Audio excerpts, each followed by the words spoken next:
네, 연준의 금리 인상 종결 시사로 우리 증시도 반응했습니다. 코스피가 2,540선, 코스닥은 840선을 봤는데요. 자, 외국인과 기관이 사고 개인은 팔았습니다. 개인이 어제 하루 유가증권 시장에서는 1조 3천억 규모, 그다음에 코스닥에서는 4천억 정도의 순매도세를 보였는데 대량 물량을 받아낸 것 외국인이었습니다. 외국인 유입, 이것이 포지션 정리에 따른 반짝 유입일지 아니면 장기적인 지속적 흐름의 시작일지 확인을 해봐야 될 텐데 그런 만큼 오늘장이 중요해 보입니다.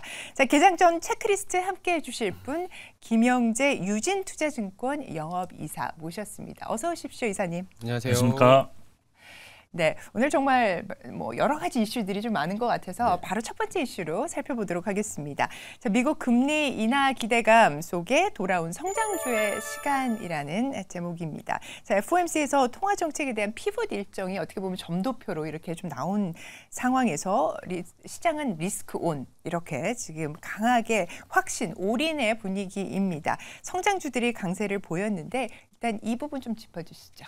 네, 일단 성장주가 이제 다시 또 부활할 수 있는 요건들이 점진적으로 좀 마련되고 있다라고 볼 수가 있겠는데요. 일단 12월 FOMC에서 3연속으로 금리 동결이 나왔는데 중요했던 거는 저희가 이제 기대를 했던 거는 점도표가 과연 중립금리를 얼마큼 내릴 것인지가 중요했었는데 일단 3차례 정도는 인하를 기대할 수 있다. 물론 시장은 최대 5차례까지도 인하를 기대하고 있지만 이것은 좀 더 시간이 지나면서 시장과 기대치가 좀 이렇게 시장의 기대치에 좀 더 점을 찾는 그런 과정이 나올 수도 있고 아직은 그런 관계는 아니지만 그래도 과거 한 차례 인하보다는 3차례까지 늘어났다는 점이 좀 중요하다라고 보고 있고, 네. 파월 의장 발언 매우 비둘기적이었다는 평가 많이 받고 있는데요. 제가 보기에도 일단 기준금리가 고점이다라고 직접적으로 언급을 했고 여기에 물가가 안정되고 있고 높은 금리가 이제 기업 활동의 투자와 영향이 있기 때문에 그런 점에 본다면 물가가 2%에 다다르기 전이라도 정책 대응이 필요하다 이런 식으로 얘기를 했습니다. 그래서 결국 데이터에 의존해서 항상 정책을 결정한다는 그 파월 의장의 입장에서는 데이터가 정말 잘 나오고 있으니까 이런 물가 하락 추세와 고용 시장이 약간 좀 과열 양상을 좀 자제하는 해소하는 듯한 모습에 좀 자신감을 얻었다라고 볼 수밖에 없습니다. 그래서 성장주를 비롯해서 성장주도 많이 올랐지만 또 주목해야 되는 게 이제 최근 금리가 높은 금리로 인해서 투자가 지연되거나 좌절되었던 그런 업종이 대표적으로 이제 신재생 에너지 업종이었는데 저 오늘 보니까 새벽에도 그 신재생 관련해서 한 2달 전에도 풍력에서 사업이 자초되면서 엄청난 대규모 손실을 충당금을 쌓았다 이런 얘기가 있었던 그런 관련 기업들이 오늘 보니까 10%대 이상 상승한 걸 봐서는 지금 성장주에서도 우리나라는 이제 어제도 인터넷 플랫폼 기업들 그리고 신재생 에너지 종목들 상승이 좀 줄어들었다라고 보는데 사실 성장주들이 이제 가치 평가를 받을 때 보통 미래의 그 예상 수익을 좀 할인해서 이제 당겨오는 걸로 이제 가치를 평가를 받는데 아무래도 이게 미래 수익에 대한 할인율 적용이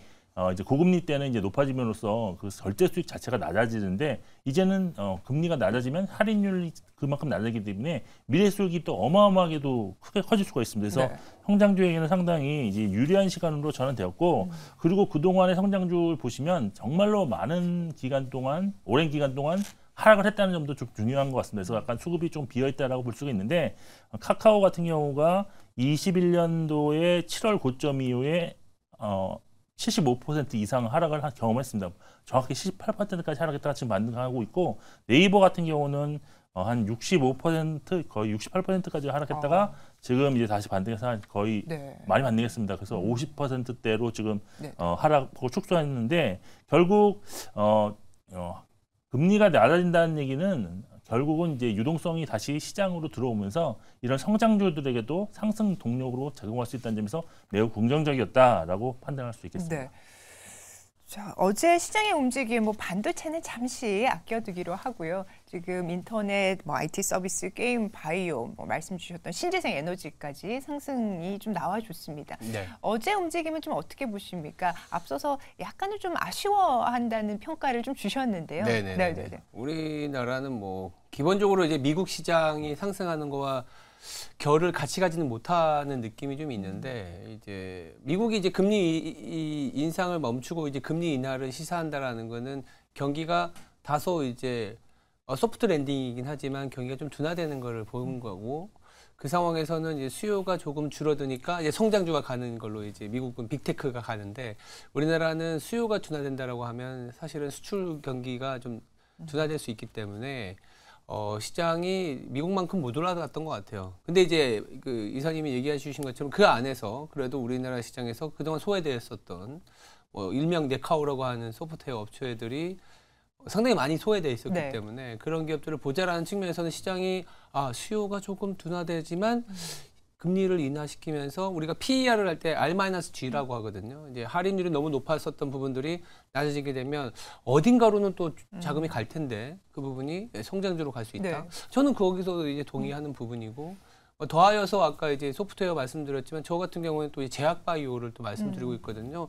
소외되어 있던 업종 중에서 또 대표적으로 제약 바이오가 있기 때문에 이런 쪽도 뭔가 유동성이라는 네. 그런 부분들이 들어와 준다면 아마 네카와 함께 같이 움직일 수 있을 만한 개연성이 있지 않겠냐 이렇게도 보고 있는 상황입니다. 네, 그래서 돌아온 성장주의 시대 그렇죠. 이것이 이제는 시작 국면이다 이렇게 좀 볼 수가 있을까요? 그러니까 말씀 주셨던 뭐 네이버나 카카오에 대한 뭐 진입 좀 고려할 시점인가 이렇게 궁금하거든요. 네, 사실 네. 그 10월 말에 그 예상보다 이제 물가에 대한 하락이 좀 강하게 나오면서 그때 이제 아시다시피 미국 10년물 국채금리가 5%대에 있다가 갑자기 그렇죠. 4.7까지 훅 떨어진 적이 있습니다.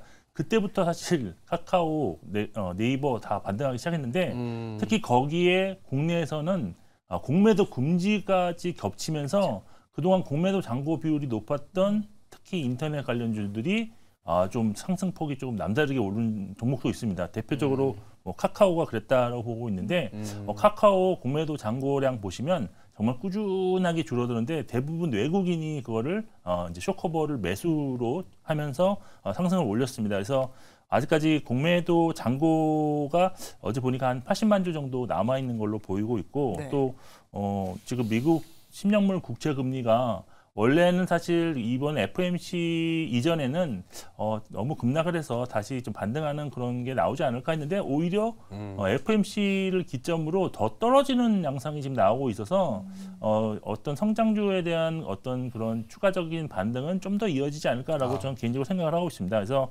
지금은 사실 그래서 성장주도 크게 옥석이 가려지지 않고 동시적으로 올라가는 모습이 좀 나오고는 있습니다. 근데 네네. 결국 어떤 공매도 잔고가 이제 거의 소진된다든지 아니면 다시 또 밸류에이션이라든지 미래의 어떤 성장성을 바탕으로 하는 그런 것을 접근했을 때는 저는 그 중에서도 옥석 가리기는 분명히 나타날 것이다라고 보이는데 네. 뭐 사실 카카오 별로 안 좋다 뭐 계속 얘기하지만 지금 현재로서는 주가 수익률은 바닥에서 많이 올라오는 그런 경향이 있는데 그게 좀 추가적으로 올라갈 가능성은 좀 충분히 있다라고 보여지는데 다만 그 이후에는 네이버가 좀 더 상대적으로 좀 편안한 좀 그런 주가 움직임이 나오지 않겠느냐 해서 좀 안정감을 가지고 접근할 수 있는 거는 네이버 쪽으로 좀 생각해 보셔도 된다. 그리고 네이버가 지금 AI 시대에 있어서 그래도 다양한 그 매출처 다변화를 좀 시도하고 있는 그런 모습을 보이고 있습니다. 그리고 국내뿐만이 아니라 국내 B2B뿐만 아니라 해외의 어떤 제3지대 국가들과도 협력하는 그런 모습을 보이고 있기 때문에 그러한 성과들은 결국에는 향후의 기업 가치에 꼭 반영된다고 저는 개인적으로 믿고 있습니다. 그래서 네이버 같은 경우는 좀 장기적인 관점에서 조금 더 가져가시는 전략이 좀 필요한 시기가 아닌가라고 판단을 하고 있습니다. 네, 좋습니다. 자, 인터넷 플랫폼 중에서 섹터 내에서 또 네이버에 대한 말씀을 좀 주셨고요. 자, 그렇다면 저희 두 번째 이슈로 한번 넘어가 보도록 하겠습니다. 자, 두 번째 이슈 바로 반도체 확인을 해봐야 되겠죠. 삼성전자, SK 하이닉스에 대한 이야기입니다. 52주 신고가를 경신을 했습니다. 자, SK 하이닉스 같은 경우 조금 더 의미가 있다고 볼 수 있는 것이 이제 시총 2위 자리에 다시 한번 올라섰는데요. 그 의미부터 좀 짚어보도록 하겠습니다. 네, 일단 시총부터 말씀드리면 시총 2위 이제 100조를 넘어서면서 시총 2위를 SK 하이닉스가 보통 이제 이번에 다시 올라왔는데요. 보통 역사적으로 보면 시가총액 2위 자리는 상당히 그때 당시에 가장 각광받는 업종 대표주가 차지한다는 그런 선례들이 많이 보였습니다. 네. 예전에 바이오가 대세일 때는 삼성 바이오로직스가 2등이었고요. 네. 그리고 플랫폼이 좀 대세일 때는 카카오와 네이버가 엎치락 뒤치락 하면서 2, 3위를 왔다 갔다 하는 정도 있었습니다. 그러네요. 네. 그리고 이제 그 이후에는 오랜 시간 동안 LG 에너지 솔루션이 2위 자리를 꿰차고 있었는데 이제 다시 SK 하이닉스가 2위가 되었다는 점은 이제 대세가 다시 또 반도체 업종으로 넘어가는 것과 좀 일맥상통한다라고 볼 수가 있겠습니다.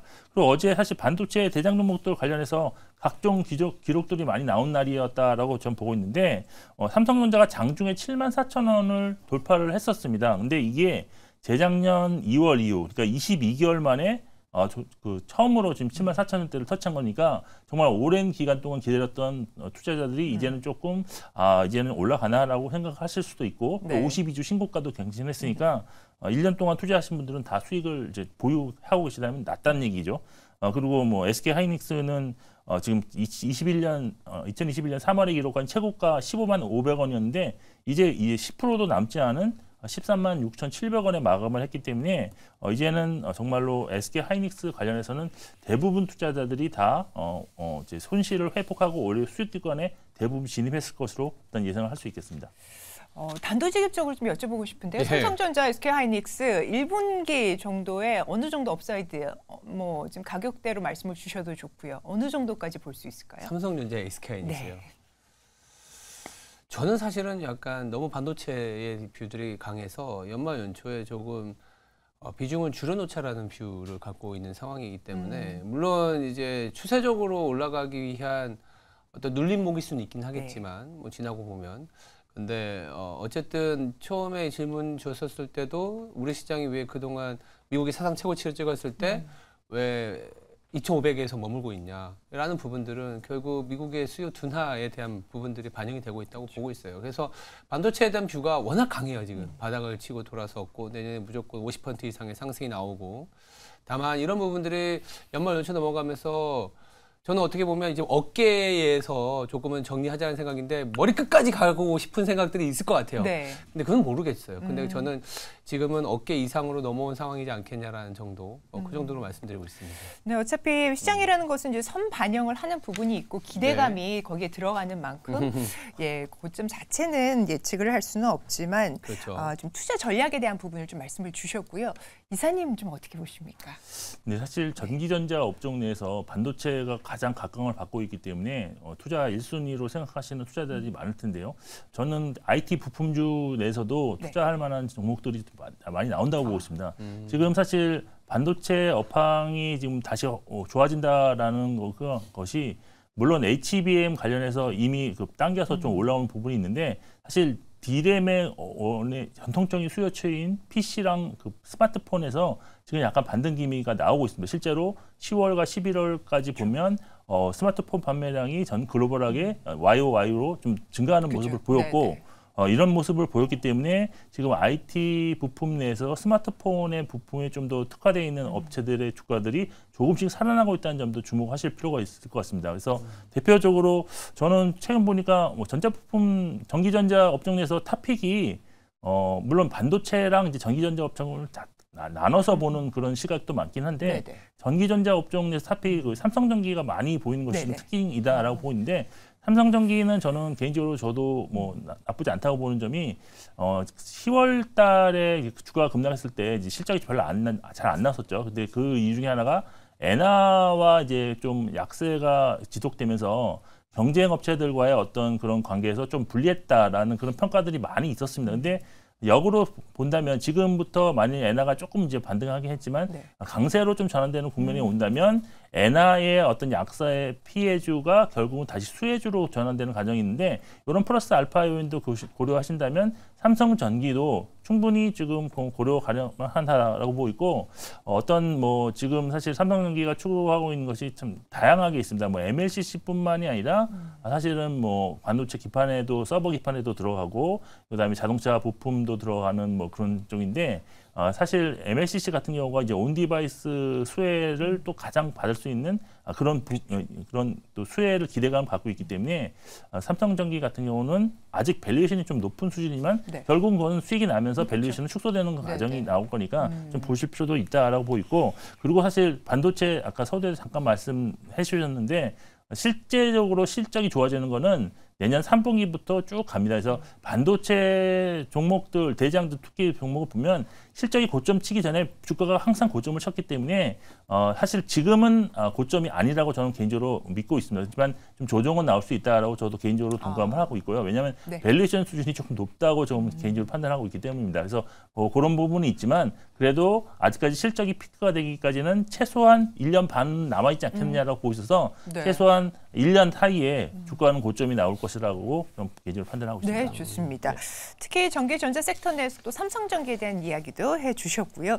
다음 이슈로 바로 넘어가 보도록 하겠습니다. 어떻게 보면 오늘 이슈들 일맥상통하는 부분이 좀 있기는 한데 즉 그 피빗 기대감 그 이면에는 경기 우려에 대한 부분도 함께 좀 존재를 하고 있는 것 같습니다. 미국 같은 경우 내년 상반기에 경기 조정 우려가 좀 제기되고 있다. 경기 움직임이 좀 위축되고 있는 이런 부분들이 나타나면서 자 기업들 뭐 연쇄 도산의 그런 가능성도 배제할 수는 없는 그런 상황인 것 같습니다. 내용 좀 정리해 주실까요? 네, 이 내용이 이제 리포트 나온 거를 좀 정리한 기사가 지금 주 세 번째 체크리스트인데 일단 CPI는 잘 나오고 있고 근데 이제 설문조사를 통해서 향후의 어떤 기대 인플레이션이라든지 자기의 어떤 노동시장에서의 위치, 뭐 실업에 대해서는 어떻게 생각하느냐 이런 걸 조사해 봤을 때 일단은 기대 인플레이션 역시도 한 조금 소폭이지만 3.4%로 좀 전월 대비로 좀 낮아지는 모습이 보였고 향후에 있던 물가가 조금 하락할 것이지만 그렇지만 저기 신용 상태에 대해서는 좀 부정적인 전망이 좀 확대되었다는 그런 내용입니다. 결국 종합해 보면 경기에 대한 기대 눈높이가 좀 하락하고 있다라는 것으로 해석할 수 있는데 경기가 서서히 둔화될 수 있다는 전문가들의 시각과 좀 일맥상통한다. 근데 이것이 고금리가 정말 좀 장기적으로 진행되면서 나타나는 부작용이 내년 초나 내년 상반기 중으로 나타날 수 있다라고 해석하시면 되는데 그런데 이제 그렇다면 그런 주식시장도 그러면 조정을 받을 것이냐 뭐 이런 거를 좀 볼 수가 있을 텐데요. 근데 지금 뭐 리포트에도 좀 나와 있는 걸 제가 좀 참고를 해본다면 최근에 그 30년 동안 공식화되었던 연준의 어떤 금리 인하가 그 주식시장의 하락을 유발하지는 않을 것이다라는 그런 리포트를 제가 본 적이 있습니다. 그래서 그것이 그 이유가 현재는 지금 우리가 경험하지 못했던 높은 인플레이션 시대에 살고 있기 때문에 지금까지 우리가 주식시장 하락의 그런 시그널로 여겨졌던 실업률보다는 오히려 물가 수준 자체가 주식시장의 방향성을 결정한다는 그런 내용이었습니다. 그래서 지금 실업은 조금 더 높아질 수 있겠지만 오히려 그것이 물가를 낮추는 원동력, 경기가 둔화되겠지만 지금까지 좀 풀린 돈이라든지 고용시장이 아직 크게 둔화되지 않는다는 점 감안하면 경기 침체까지 갈 가능성은 크지 않다는 점. 특히 오늘 어제인가요? 어젯밤인가? 뭐 소매 판매 보니까 0.3% 오히려 이제 증가하는 걸로 나타났는데 이런 걸로 봤을 때는 미국 경기가 크게 뭐 침체로 가는 경기까지는 아직은 멀었다라고 좀 볼 수가 있고 문제는 이제 저는 그래서 올해 10월 초에 미국 소매 판매가 사실 조금 올랐다 예상보다 올랐다 그래서 그때 미국의 기준금리가 아니라 그 실질금리 10년물 금리가 확 올랐었는데 이런 것이 또 재현되지 않을까라고 봤는데 오히려 좀 떨어졌다는 점에서는 이제는 그 주변의 어떤 그런 매크로 상황이 이런 소매 판매 하나 가지고는 판단하기에는 좀 이제는 좀 방어라고 할까요? 힘이 좀 강해진 상황이 아닌가 해서 저는 뭐 개인적으로는 상반기에 좀 위험은 하지만 그렇지만 그것이 뭐 시장에 큰 영향을 줄 그런 이슈는 아닐 것이다라고 보고 있습니다. 네, 김영재 이사님께서 오늘 개장 전 체크리스트, 특히 그 경기 또 둔화에 대한 우려 이런 부분들 증시에 큰 영향을 미치지는 못할 것이다라고 하는 내뷰 주셨습니다. 오늘 개장 전 체크리스트 함께해 주셔서 대단히 감사합니다. 김영재 이사님이었습니다. 감사합니다.